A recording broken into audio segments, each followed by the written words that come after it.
Una valanga d'acqua che in meno di mezz'ora ha allagato mezzo Veneto. L'ennesima bomba d'acqua si è scaricata su un'area molto vasta questa volta, che va dal Polesine alla Pedemontana Vicentina, passando per Verona e Treviso. Tra le zone più colpite la Bassa Padovana, in particolare Montagnana, dove i vigili del fuoco sono stati impegnati con le motopompe per liberare garage scantinati.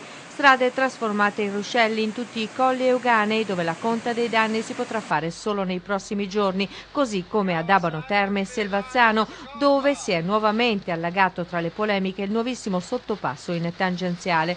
Nel Vicentino sospesa per maltempo la Transdavet, competizione in quota sugli 80 km, partita a mezzanotte da Piovene Rocchette. Nonostante questo, lungo il percorso 3 persone sono state colpite da fulmini nei pressi delle gallerie del Pasubio. Soccorsi dei tecnici del soccorso alpino sono miracolosamente illesi. E sempre nel Vicentino un fulmine ha innescato l'incendio di un'abitazione nel centro di Cogollo del Cengio, subito domato dai vigili del fuoco. I fulmini hanno provocato anche l'incendio delle cabine elettriche di 2 aziende a Villafranca e Bonavigo nel Veronese e altri blackout nel Veneziano. Nuova emergenza anche al lago di Velo, colpito già lo scorso lunedì da un nubifragio che ha portato nel paese fango e detriti, con 10 famiglie sfollate. La pioggia ha riempito i corsi d'acqua che ora minacciano nuovamente l'abitato di Maso.